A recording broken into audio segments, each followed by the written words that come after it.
மெயினாக விஜயாவுக்கு சாப்பாடு கொண்டு போகும்போது அங்கே வந்து அந்த ஸ்டூடெண்ட் வந்து என்ன பண்ணுறாங்க, தப்பாக நடந்துக்கிறாங்க. இதை பார்த்துட்டு அவங்க வந்து விஜயா கிட்ட சொல்கிறாங்க இந்த மாதிரி நடந்துக்கிட்டாங்கன்ட்டு. ஆனால் அதை விஜயா நம்பலை. விஜயா நம்பாமல் வீட்டுக்கு வந்துட்டாங்க. இவங்களும் மீனா வந்து இவர் முத்து வந்து என்ன பண்ணார், பொம்மையெல்லாம் கொழு வைக்கிறதுக்கு பொம்மையெல்லாம் வாங்கிட்டு வந்து வச்சுருக்கிறாரு. அதை அடுக்கிக்கிட்டு நிற்கும் போது அதில் ஒரு பொம்மை இருக்குது. இது வந்து சிருங்கார ரசம் அப்படின்னு சொல்கிறாங்க. இது சிருங்கார ரசம் இல்லைன்னு சொல்லிட்டு விஜயா சத்தம் போடுது. அப்போ என்ன இதுக்கு அர்த்தம் என்னான்னு சொல்லும்போது, சிருங்கார ரசம்டா என்ன அப்படின்னு கேட்குறாங்க.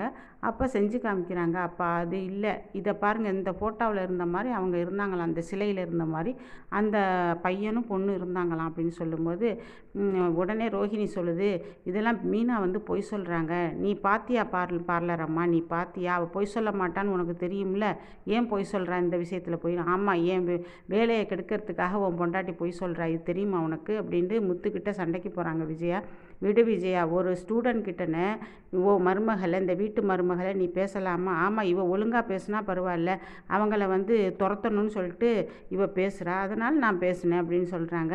அதோடு போகிறாங்க எல்லோரும். இங்கே என்னென்னா மனோஜ் என்னென்னா கடையில் உட்காந்து தூங்கிட்டு இருக்கிறாரு மறுபடியும். அப்போ வந்து ரோஹிணி என்ன பண்ணுறாங்க, மனோஜ் எந்திரி அப்படின்னு சொல்லிட்டு சொல்கிறாங்க. இந்த வாஷிங் மிஷின்லாம் சரியாக போச்சு, நீ வந்து ஆர்டர் கொடு அப்படிங்கும்போது, ஆமாம் ரோஹிணி, நம்ம வந்து நித்யாவுக்கும் உன் ஃப்ரெண்டுக்கு ஒருத்தவங்களுக்கு பணம் கொடுத்தோமே, இன்னும் வட்டி பணமே வரல, எந்த ஃப்ரெண்டுக்கு கொடுத்தோம் அப்படின்னு முழிக்கிறாங்க இவங்க. என்ன மறந்துட்டியா, என்ன நீ எந்த உலகத்தில் இருக்கிற, ஒழுங்கு மரியாதையாக நித்யாட்டையும் பணத்தை வாங்கு, உன் ஃப்ரெண்டு யாரோ புது ஃப்ரெண்டுன்னு சொன்னீல, அந்த பொம்பளைட்டையும் பணத்தை வாங்குன்னு பேசிக்கிட்டு இருக்கும்போதே ஒரு ஆள் வந்து நிறைய சாமான் கேட்குறாரு. ஐயோ, இவனு ஏமாற்ற போகிறானா, எங்கள் கடையில் ஜாமானே இல்லை போங்க அப்படிங்கிறாரு.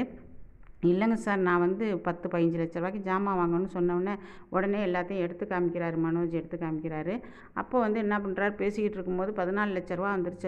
அந்த திங்ஸ் எல்லாம் 14 லட்ச ரூபா வரும்போது எனக்கு லாட்ரி சீட்டு ஒன்று விழுவுதுப்பா, அதனால தான் வந்து நான் வந்து இப்போவே சாமான்லாம் பார்த்து வைக்கிறேன். அடுத்தது வந்து நான் வந்து கொல்லம் போகிறேன், கேரளா போய் அங்கே ஒரு இடம் பார்க்க போகிறேன் அப்படிங்கும்போது, நல்லா உருப்பிட்டடா நீ அப்படின்னு சொல்லிட்டு சரிங்க சார்னு சொல்லிட்டு அனுப்பி வச்சிடுறாரு. அப்போ என்ன பண்ணுறாரு, ஒரு பாய் ஒன்று கடைக்கு வந்து மனோஜ்கிட்ட வந்து பணம் கேட்க வரல, அவர் சாம்பிராணி போட வர்றாரு. அப்போ மனோஜ் 20 ரூபாய் எடுத்து கொடுத்துட்டு, இந்த பொழப்பாவது நான் பொழைச்சிருக்கலாம், பேசாமல் பிச்சை எடுக்கிற பொழப்பையாவது பொழைச்சிருக்கலாம், இவன் கூட பெரிய பெரிய இந்த கடையை வச்சுட்டு எனக்கு தொந்தரவாக தான் இருக்குது, ஒரு வியாபாரம் நடக்கலை, ஒன்றும் நடக்கலை அப்படின்னு தன்னாலேயே பேசிக்கிட்டு இருக்கிறாரு. அப்போ அந்த பாய் சொல்கிறாரு, அஸ்ஸலாமு அலைக்கும் அப்படிங்கிறாரு அவர்.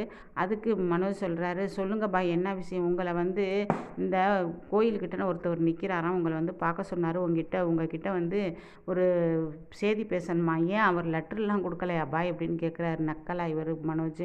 இல்லைங்க பாய், உங்களை வந்து வர சொன்னார் அப்படின்னு சொல்லிட்டு போயிடுறாரு. உடனே இங்கே ரோஹிணிக்கு வந்து கதி கலங்குது.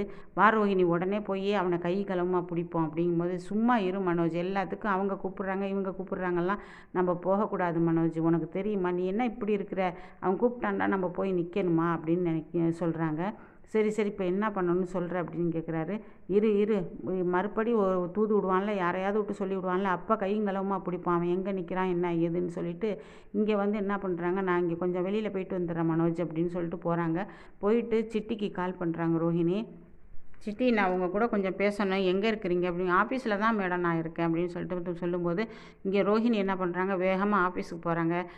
இன்னைக்கு கூட சிட்டி அவன் வந்து என் புருஷன்கிட்ட வந்து ஒரு தூது விட்றான், யாரோ ஒரு ஆளை வச்சு என் புருஷனை வந்து வர சொல்லியிருக்கான், அவன் இருக்கிற இடத்துக்கு வர சொல்லியிருக்கான் என் புருஷனை. இப்போ என்ன பண்ணலாம், நான் சொல்லி எத்தனை நாளாவது, நீங்கள் பாட்டுக்கு பேசாமல் இருக்கிறீங்களே அப்படின்னு கேட்கும்போது, சிட்டி உடனே கேட்குறான், நானும் சொல்லி தான் உங்ககிட்ட சொல்லி ஒரு வாரத்துக்கு மேலே ஆகுது, நீங்கள் ஒன்றும் பண்ணலையே, ஆனால் அந்த வீடியோ பார்த்துட்டேன் சிட்டி, அனுப்ப போகும்போது ஒரு பிரச்சனை வந்துருச்சு, என்ன பிரச்சனை அப்படிங்கும்போது, அங்கேருந்து வந்து என் புருஷன் வந்து பிரச்சனை பண்ணிட்டாரு அப்படின்னு ரோஹிணி வந்து சிட்டிக்கிட்ட சொல்கிறாங்க. அதே மாதிரி ஃபோனை ஆஃப் ஆனதையும் சொல்கிறாங்க. என்னங்க மேடம் இப்படி ஒரு கேர்லெஸ்ஸாக இருக்கிறீங்க, நீங்கள் பண்ணுறதே சரியில்லை மேடம். சரி அவன் எங்கே நிற்கிறேன்னு சொன்னான்னு சொல்லுங்கள், அவனை தட்டி அனுப்புகிறேன் அப்படின்னு சொல்கிறான் சிட்டி. அதுக்கு சொல்கிறாங்க இந்த மாதிரி இங்கே இருக்கிறான்ட்டு. உடனே சிட்டி என்ன பண்ணுறான், அவன்ற பட்டாளத்தையும் அழைச்சிக்கிட்டு அந்த இடத்துக்கு போகிறான். அவன் சிட்டியை பார்த்ததும் அந்த ஆள் ஒளிஞ்சுக்கிட்டான். இதை பார்த்துட்டு அங்கேயும் இங்கேயும் சிட்டி தேடிட்டு இங்கே ரோஹிணிக்கு ஃபோன் பண்ணுறாரு. இங்கே ஒரு ஆளுமே இல்லையே ரோஹிணி, உங்களை வந்து சும்மா இது பண்ணியிருக்கிறான், உங்களை வந்து பிளாக்மெயில் பண்ணலான்னு பண்ணியிருக்கான் அப்படின்னு சொல்கிறான் வந்து சிட்டி.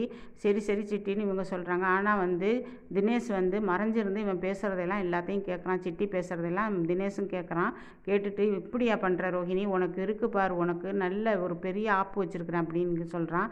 இங்கே வந்து மீனா கொலு வைக்கிறதுனால வீட்டில் நல்லது நடக்கும்னு சொன்னாங்கல்ல. இப்போ ரோஹிணியை பற்றி செய்தி உண்மை வெளியே வரப்போகுது. கொஞ்சம் கொஞ்சமாக ஒன்று ஒன்றா வெளியே வரப்போகுது. அதாவது அவங்க கொலு வச்சு முடிக்கிறப்போ ரோஹிணியை பற்றி செய்தி எல்லாம் உண்மை வெளியே வந்துடும். அதே மாதிரி மீனாக்கும் ஒரு நல்லது நடக்கும். மீனாக்கும் குழந்தை உண்டாயிடுவாங்க. மீனா ரோஹிணிக்கு வந்து ஒரு பிரச்சனை வரும். அதே மாதிரி விஜயாவை என்ன பண்ண போகிறாங்க, இப்போ வந்து அவங்க டான்ஸ் கிளாஸில் அதை பார்க்குறாங்க. அந்த பையனையும் பொண்ணையும் என்ன பண்ணுறாங்கன்னு பார்க்குறாங்க. ஒரு டவுட் வந்துருச்சு விஜயாவுக்கு. அப்போ மீனா சொன்னது உண்மை தான், இவங்க என்னமோ பண்ணுறாங்கன்னு சொல்கிறாங்க. ஆனால் அதுக்குள்ளே அந்த பொண்ணோட அப்பா வந்து விஜயா பேரில் வந்து கேஸ் கொடுத்து போலீஸுக்கு தள்ளிடுவார் விஜயாவை. இதுதான் நடக்கும் ஃப்ரெண்ட்ஸ். ஓகே ஃப்ரெண்ட்ஸ், இந்த வீடியோ பிடிச்சிருந்தா லைக் பண்ணி ஷேர் பண்ணி கமெண்ட் பண்ணுங்கள். நெக்ஸ்ட் வீடியோவில் பார்க்கலாம் ஃப்ரெண்ட்ஸ். தேங்க்யூ.